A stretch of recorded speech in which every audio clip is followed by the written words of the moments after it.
제가 이 칼빈주의 비평이라는 책을 썼는데 이게 두꺼운 책이에요. 이 책이 몇 페이지나 430페이지인데 글씨가 작아서 일반 책으로 쓰면 한 650페이지 되는 그런 책을 제가 이렇게 이제 썼습니다. 자, 그래서 이 칼빈주의 비평 책에서 제가 요한 칼빈을 이제 악의적으로 왜곡하고 이제 뭐 반박을 했다 이렇게 이제 이야기를 했거든요.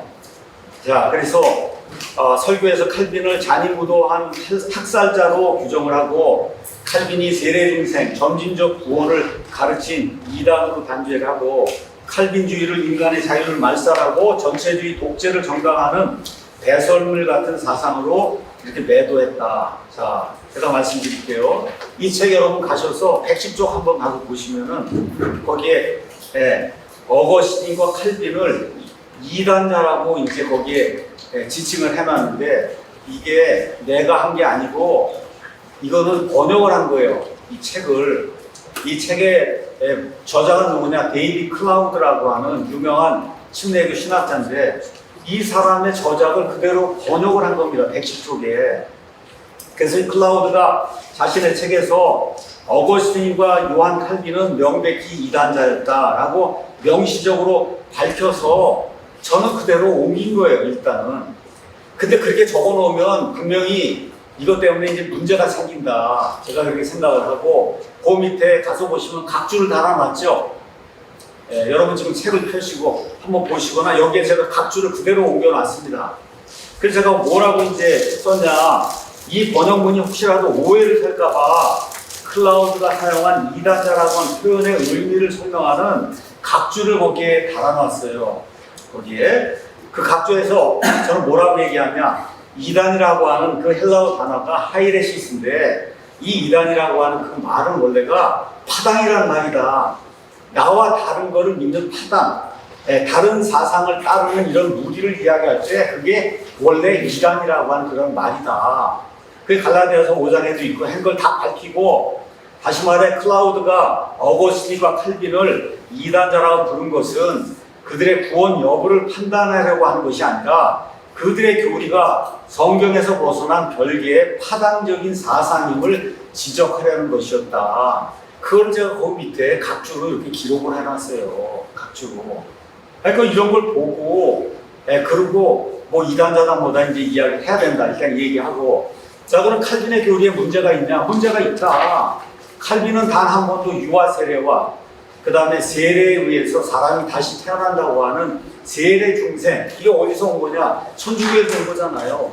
그 천주교 교리를 이건 잘못됐다고 하고 반박한 적이 없습니다. 유아 세례 그대로 인정하고 세례에 의한 중생을 믿었다고 하는 이런 내용이 칼빈 자신의 말을 통해서 그래서 갈리아 신앙고백 1559년도 28항을 가서 보면 세례의 효력은 누가 세례를 주느냐에 따라 변하지 않는 것처럼 로마 카톨릭 시스템에서 세례를 받은 자들은 다시 세례를 받을 필요가 없다. 카톨릭 교회 그 유아 세례가 장로교회도 그대로 유효하기 때문에 그래서 그렇게 칼빈이 가르쳤다. 이게 역사적인 사실이에요. 그 역사적인 사실을 클라우드가 이야기한 겁니다. 그러니까 로마 카톨릭이 가르치는 물 세례 받을 때 중생이 이루어진다고 하는 교리를 칼빈이 그대로 답습을 했고 이거는 성경의 위배가 되는 거짓 복음이다. 그렇게 데이비 클라우드가 이야기한 거예요. 여기 잘못이 하나도 없습니다. 또 칼빈은 어거스틴의 삶과 사상에 강하게 영향을 받아 구원을 점진적 과정으로 가르쳤다. 성경이 이야기하는 구원은 점진적 과정. 평생토록 뭘 해가지고 나중에 구원이 이루어지는 것이 아니라 예수 그리스도를 주와 구원자로 내가 영접하는 바로 그 순간에 그 사람이 다시 태어나서 하나님의 아들딸이 되는 거다. 그래서 그거를 새로운 출생이라고 요한복음 3장 3절이 이야기하는 거잖아요.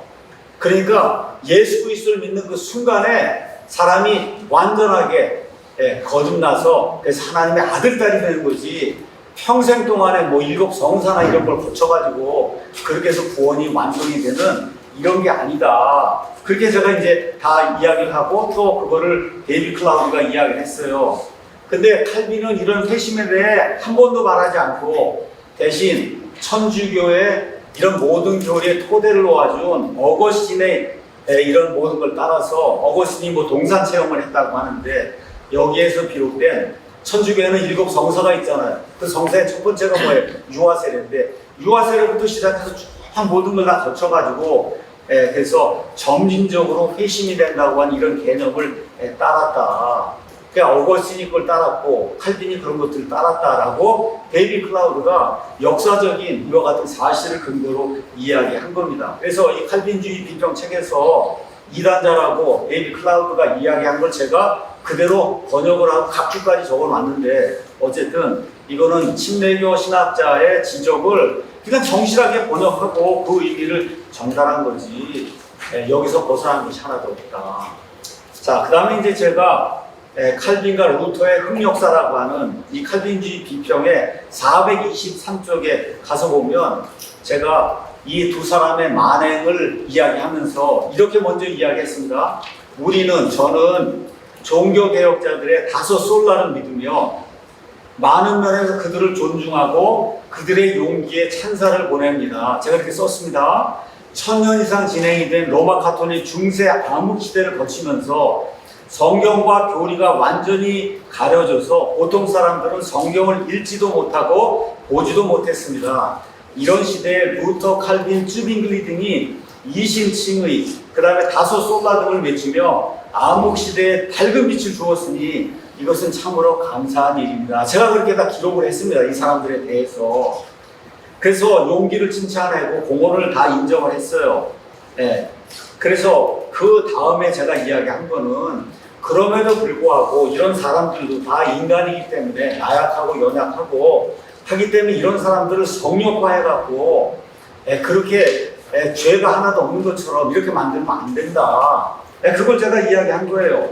그래서 그걸 이야기하려고 칼빈이 제네바 통치를 하면서 그 당시에 아주 유명한 카스텔리오라고 하는 인문학자가 제네바가 시에 칼빈이 통치하던 그 시기에 같이 살았습니다.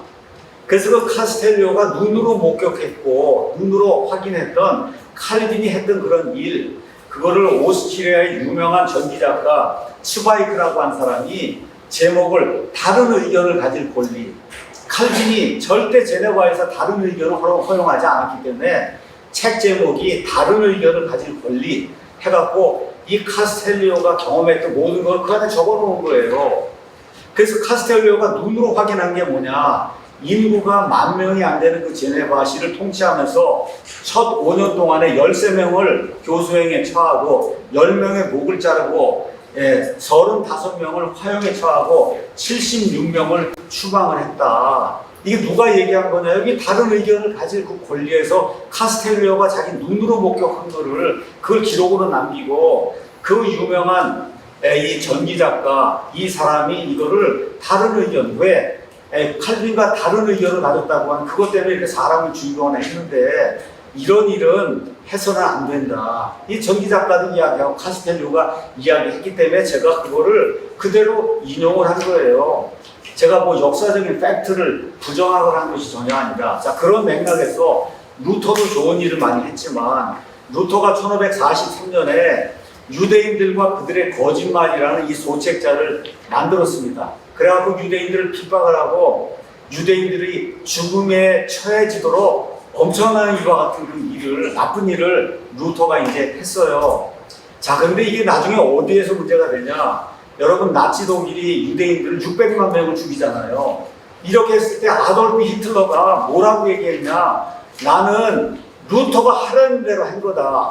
루터가 하라는 대로 유대인들을 죽인 거다 하면서 루터가 적어놓은 유대인들과 그들의 거짓말이라는 이 책에 근거해서 나는 유대인들 600만 명을 죽였다. 그거 이야기한 그 내용을 제가 여기에다 적은 거예요. 그러니까 제가 이 사람들이 했던 그런 공헌을 다 깡그리 무시하거나 그런 것이 아니라 좋은 사람들이지만 이건 인간이기 때문에 하나님이 아닙니다. 칼빈이 하나님이 아니에요. 루터가 하나님이 아니기 때문에 이 사람들을 신성시하거나 성역화하거나 이렇게 하면 안 된다. 좋은 것은 좋다고 얘기하고 아닌 것은 아니라고 이야기해야 된다. 자, 그럼 왜 이 사람들이 그런 일을 했냐? 이 사람들은 국가교회를 한 거예요. 루터교 믿는 데는 루터교만 믿어야 되고 칼빈의 제네바는 오직 칼빈이 얘기하는 것만 믿어야 되는데 이거는 신앙의 자유, 양심의 자유를 박탈하는 거다. 이런 예수님이 허용하지도 않았고 바울이 하지도 않은 그런 일이기 때문에 우리 믿음의 사람들은 종교의 자유, 양심의 자유, 내 영혼이 원하는 대로 믿을 수 있는 이와 같은 자유를 갖는 이런 시스템을 가져야 된다. 그런 의미에서 우리 침례교회는 이런 투쟁을 하고 해서 토마스 제퍼슨, 제임스 메디슨 이런 사람들을 설득을 해서 1791년에 미국의 수정헌법 제1조를 침례교인들이 만들어 놓지 않았냐. 그게 뭐예요? 그게 정교분리고, 그래서 모든 인간은 하나님 앞에 평등하고 그 다음에 무엇이든지 할 수 있는 이와 같은 자유를 갖는다. 이걸 통해서 지금 우리 모두가 다 정교의 자유를 갖고, 그래서 기독교 안에 뭐 장로교도 믿고 감리교도 믿고 침례교도 믿고 이런 일이 생겼다. 근데 지금 이 시대에 장로교, 칼빈주의나 루터교를 이 대한민국의 국교로 만들면 우리에게는 종교의 자유가 생기지 않는다. 루터교 하면 루터교만 믿어야 되고 칼빈 하면 칼빈교만 믿어야 되니까 이런 일을 하면 안 된다는 그런 차원에서 제가 말씀을 드린 겁니다. 또 제가 뭐라고 여기 결론을 썼냐, 내가 이 세상에서 제일 존경하는 사람이 누구냐, 지금까지 수십 번 얘기했을 거예요. 미국의 존 메가더 목사를 제가 가장 많이 좋아한다. 메가더가 누구예요? 칼빈주의자로 가장 유명한 사람이 현 시대의 존 메가더잖아요. 그래서 메가더의 칼빈주의적인 그런 요소는 내가 싫어하지만 메가더가 지금까지 했던 그런 모든 강해설과 이런 모든 것은 내가 너무나 좋아하기 때문에 지난해에는 메가더의 예배라고 하는 책을 사용해서 적어도 20번에서 30번 주일 오전 설교를 했어요.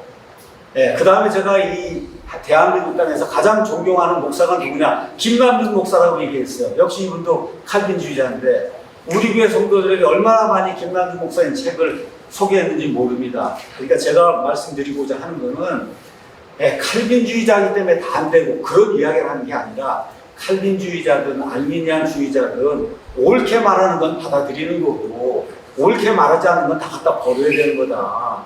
그래서 하나님은 진실하시되 사람은 다 거짓말쟁이라 할지어다. 성경이 그렇게 이야기하니까 다 연약한 인간이에요.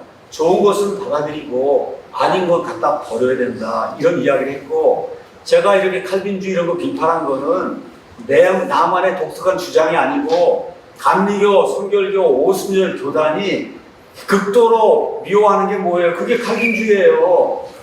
그러니까 서로가 서로를 이단이라고 얘기하는데 왜 이단이라고 안 하냐? 교파가 크니까 이단이라고 안 그러는 거예요. 칼빈주의자들도 감리교를 원래 이단이라고 해야 되고 또 감리교도 칼빈주의자들 이단이라고 이렇게 해야 되는데 신학자들끼리 그렇게 이야기합니다. 그런데 교단적으로 왜 이단이라고 안 하냐? 크기 때문에 안 하는 거예요. 그러니까 이건 뭐 누구를 비판하고 하는 일은 얼마든지 할 수 있는 그런 일이다.